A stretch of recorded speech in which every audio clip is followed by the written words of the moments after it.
Hey there. It's amazing the way I can come to this thing empty. And I've got to tell you, my mind wishes it were not so. My mind wishes I had a little plan and I knew what I was going to say and all that kind of thing. But it's amazing. No matter how long I sit there and look at the camera before I turn it on and wonder what I'm going to say, it's a blank. There's nothing. So it's a marvel. I don't know. But more and more people are coming to this and realizing that somehow we're making a shift. Even when you journal, you're making a shift. And I think at this point I'm ready to say it's a shift into higher dimensions. I had it wrong. I thought that we were in 3D and that when ascension or upliftment came, however it came, whether incremental or instant, we wouldn't be in 3D anymore. We would be in a higher density or dimension. I don't know about that anymore. I'm coming into an awareness of how very multidimensional we already are. It's just that it's blocked from our conscious awareness, or it was, it has been. But it's there. It's really there. These videos that come to you do not come to you from 3D. And furthermore, you don't receive them on 3D. When you feel that flow, when you feel that energy, that's not 3D acting there. And the fact that you can perceive it is evidence of your own multidimensionality. And so I don't know anymore. And I find that a really positive and wonderful space to be in. And that is evidence of a long time working with the mind, because the mind wasn't a bit happy with this stuff at all. Not knowing is, used to send it into abject terror. People that knew me well in days of old knew that when I would get upset about something, I would go mental and get very structured and very, I would take the conversation to grounds where I had some mastery, or I felt that I did. And so, oh my God, how many lifetimes have I lived in this one lifetime? Now, in these last number of days, I'm beginning to think I'm living a lifetime per week or something, you know. Um, Maybe I'm deluding myself. Maybe I'm creating this with my beliefs in the Mayan calendar. I don't know. I know that it seems very real to me. Um, and I think a lot of what's going on for us is going on in the higher dimensions. And that's why it's not really very perceptible physically. Symptoms do bleed over. We have strange sensations, feelings, shooting pains here and there, the sense of energy running through the body. So we do have some footprints of what's happening in 3D, but it's happening elsewhere in other densities where we also abide. One of the strangest things I've had happen is to go up. I was just reading something about the Arcturian corridor. I have it on my scribed collection of favorites and fun. it's one of those rare channeled things that I feel good about. I haven't spoken about it much. It was so stunning when it happened to me. I was reading, and it was a journey, and they took us up in to meet our 5D and then our 6D self. And oh my God, it was so real for me to encounter. I mean, Teresa has a life here in this dimension, and it's full and complete. Well, I don't know if I have different names in these other dimensions or densities, but I met a self there that was also full and complete, had a full and complete life, completely unknown to this one. I mean, is that not bizarre? It really is. To look at yourself and to look different, to look perfected somehow, awesomely beautiful. All of us are. And to know that you didn't know what was going on behind those eyes. Very strange. Okay, so um, all I can do is share my journey.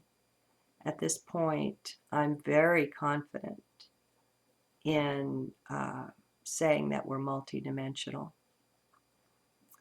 Now, something I haven't shared too much is that I also believe there will be a moment that will probably pass by in the blink of an eye or faster, so that we might not even be aware of it when we actually complete the shift. It's been, and it is still, incremental. And I haven't talked about that moment when all of a sudden things are different, because I think too many people are focused on that. And by focusing on something like that, it's usually at the expense of the now. And so that if there are changes going on now, they won't be noticed, or they'll be brushed off as something else. The mind is really an expert at that. And so I guess in my eyes, it's both incremental and instant. There will be an instant. The way the Syrian High Council has shared it through Patricia Corey is that we might not even know we've made the shift.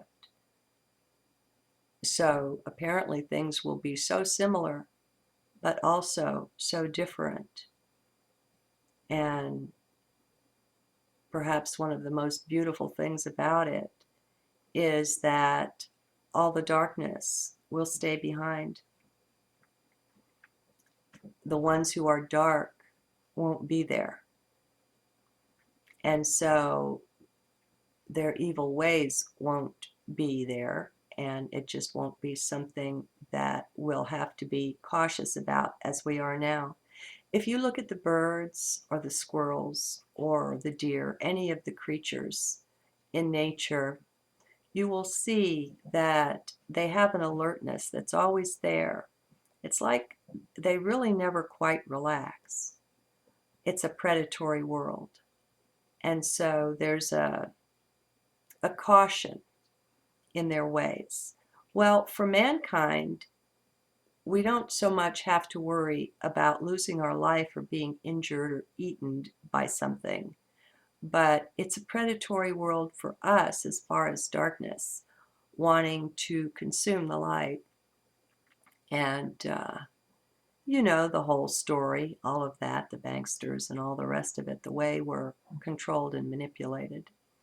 And so it's a predatory world, and all of us will get to leave that behind and be able to relax in ways that right now it's hard to envision. Because we too, just like the rest of nature, are cautious and alert and aware that danger lurks. And so that will be a really nice thing to leave behind. But again, what we want to see, we need to be. What you want most to receive, you need to give. And that way, we convert the world in each moment. It's perfected. Now, it's the middle of the night again. For whatever reason, I'm so awake. And I was laying there for quite some time, feeling so wonderful that I had a little kind of a mantra going on in my heart. And it alternated between I am light and just saying that over and over because that's the feeling that was flowing. And then it was I am love, and repeating that. And I was watching as it would go back and forth, what the feeling was, what it felt like. And I did. I noticed a difference. And let's see if I can put it into words. They tell us light equals information. Had you heard that? If we wonder, all we have to do is consider fiber optics, and there you go.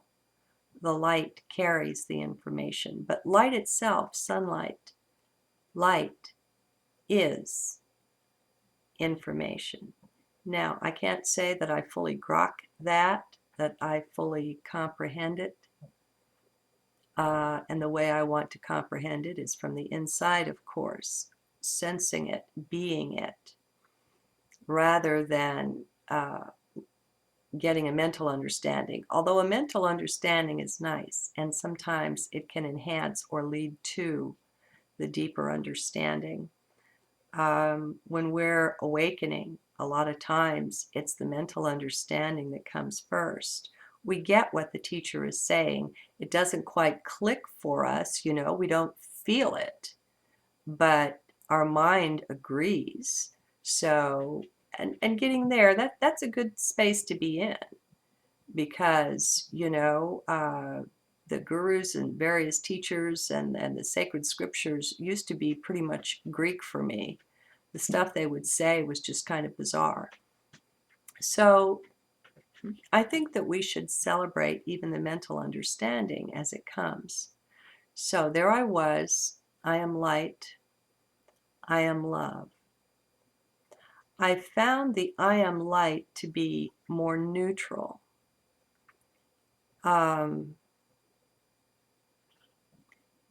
It was beautiful, but it was somehow neutral in the feeling it delivered.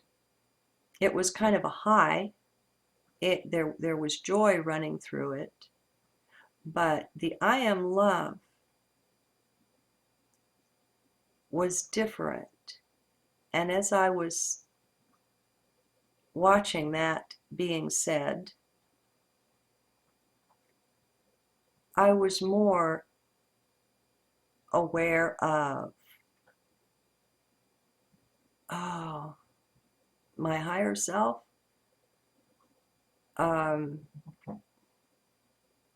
There was more depth to the consciousness. I guess maybe I won't have words for this.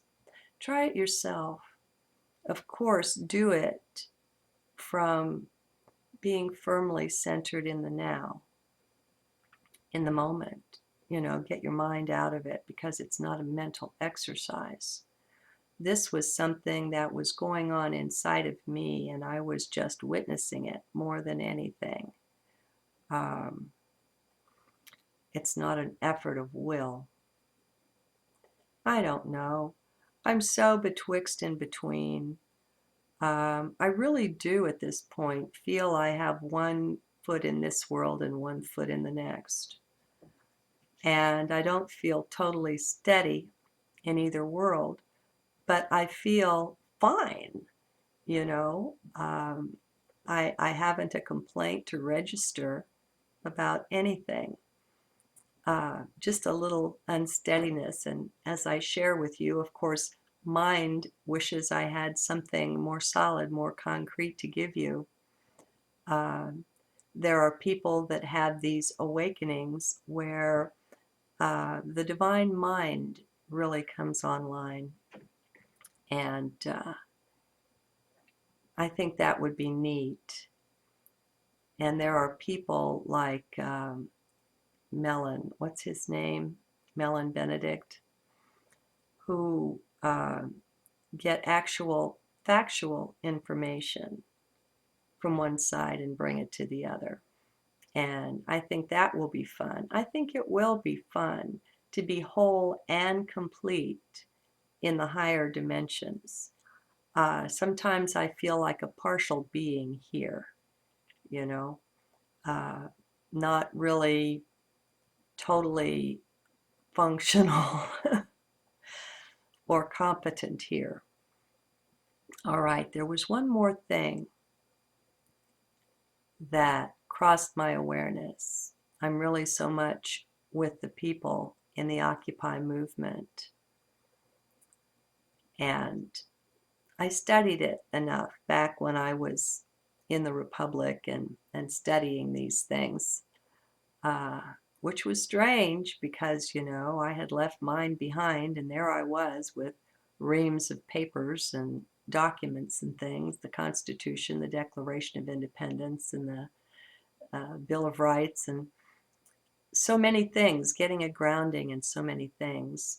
One of the things I studied was money and the whole concept of money and what it's meant to be constitutionally and what it was at the very beginning of our nation's founding, where it was the country itself issuing interest-free money for the use of the citizens. It was a whole different world. And so here's what came to me. Um, if you're not going to pay your citizens, they're not going to want to work. Um, it's a hard thing that we do. We're wage slaves. And even the wealthy, they can be unwealthy in an instant. It does happen.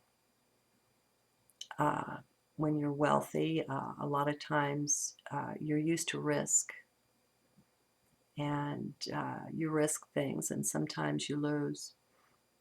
And so we become slaves to the money. It's the most important thing around which everything else in our life must orbit the way it is now.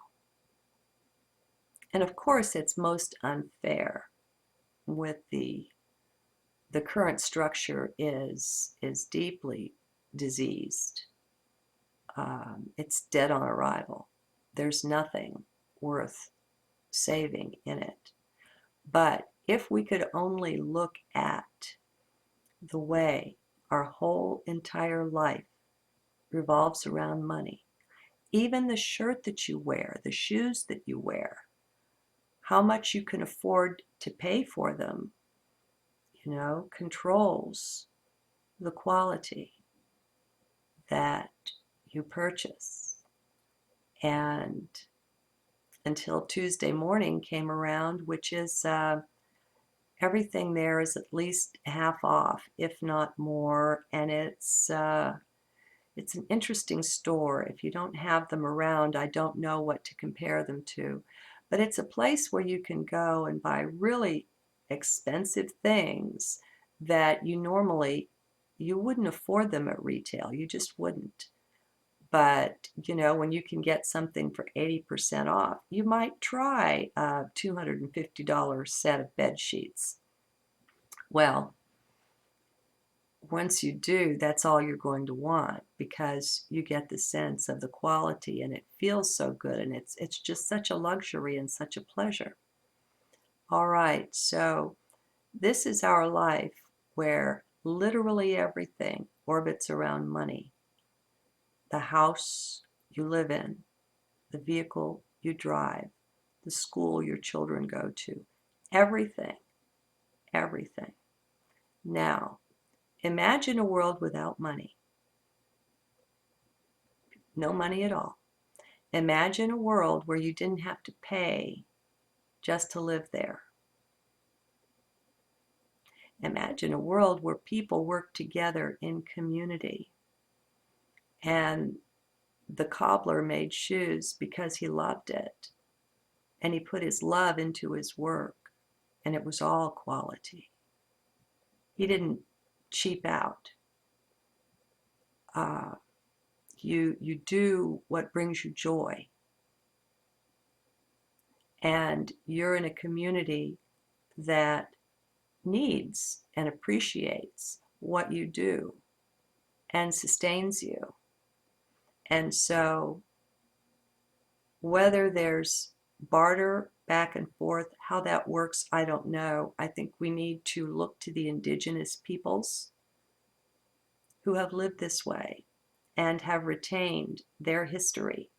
Ours has been so mucked with that we can't trust anything in the history books. I mean, it's bad enough that the victors write the story of the battle, okay? That's bad enough. But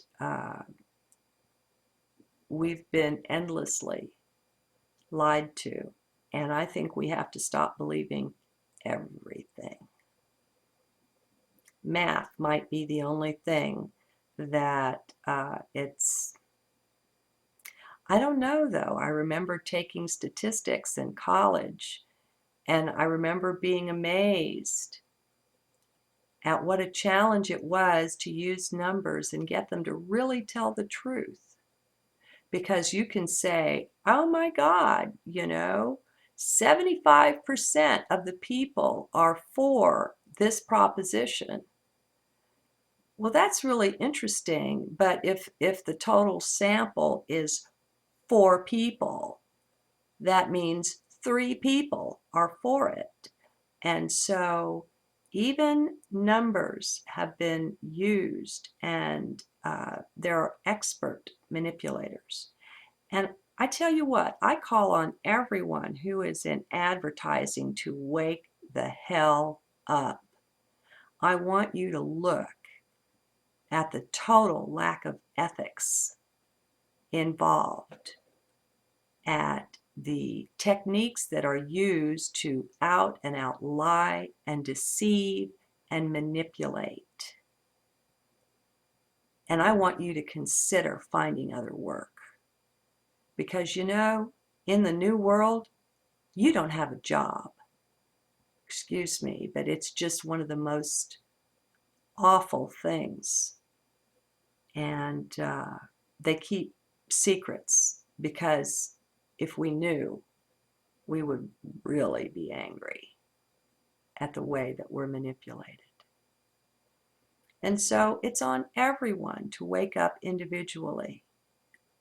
I mean, if you've got a family and a job and you're cozy and comfortable and you've got the mortgage and the note on the car and all that, I guess that's why the whole system had to come crashing down, because we got ourselves into such circumstances, and then we would use those circumstances as an excuse not to make a move, because it would be too disruptive to our comfort zone, to our lifestyle. And indeed it would.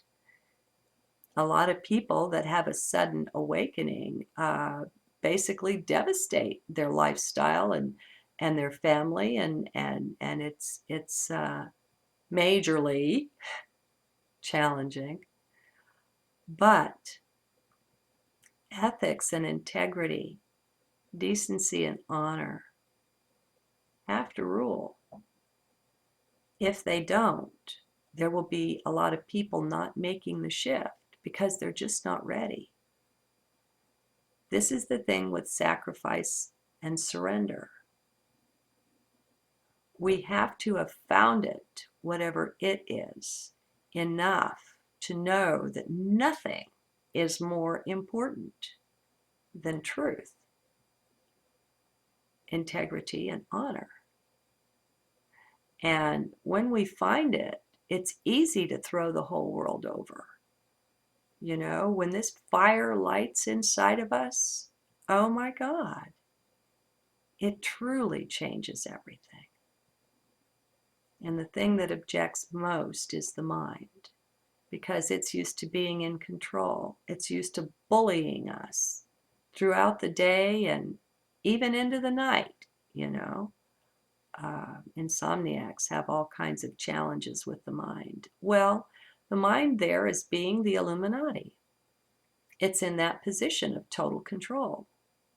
And just like the Illuminati have to be ousted in the outer world, well, that has to be done in the inner world as well. And your guidance is inside about how that's going to work for you, because it's different for each one. We don't all sing the same tune. We don't even all sing in harmony all the time. Now, we're not meant to. On a certain level, it is all harmonious. But some of us have a certain life plan or life path where we have to cut ties with others. And those others might be really good guys too. It's just that their way isn't our way. And so we're all finding this place inside that is really strong. It's a power that we've never been told about. Now, there are hints of it that have been given to us in religion. But unfortunately, religion is also cloaked with too many lies, too many distortions. There's even word out now. I haven't checked into it deeply yet, but apparently there's a series of books that have been published on research that's been done. I think they were originally published in Russia, and there are 7 of them. 4 of them now are in English, establishing with apparently some pretty fair accuracy that everything we were told around the birth of Christ is a lie. It's not that he wasn't born, but he was born after 1000 AD. And it's stunning, the level of lying that can go on. That Nicene Council that got together, they just rewrote history. That's one of the reasons I believe now that there is such a huge Vatican library. They buy things up and then they're not available to the world anymore. Secrets. It used to be our history, and now it's secrets, because it was in their best interest, and the powers that were in their best interest, for us to believe a pack of lies. It made us easier to control. So these kind of things, learning these kind of things, help make the outer world easier to divorce from.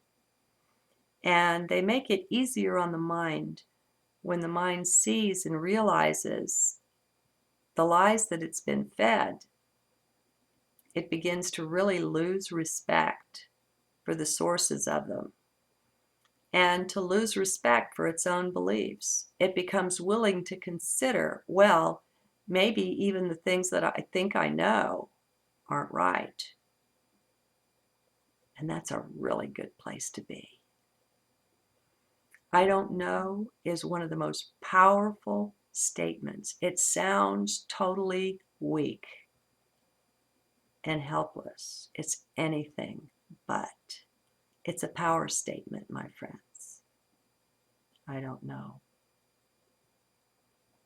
Okay, I think I've gone on long enough here. I'm wishing you a very, very beautiful day where you meet and find yourself and you start listening to you. Because believe it or not, my friend, you are divine. You really are. And we have so many lies that have covered that over, that isn't this a really great day to start getting rid of them? I think so. See you again soon.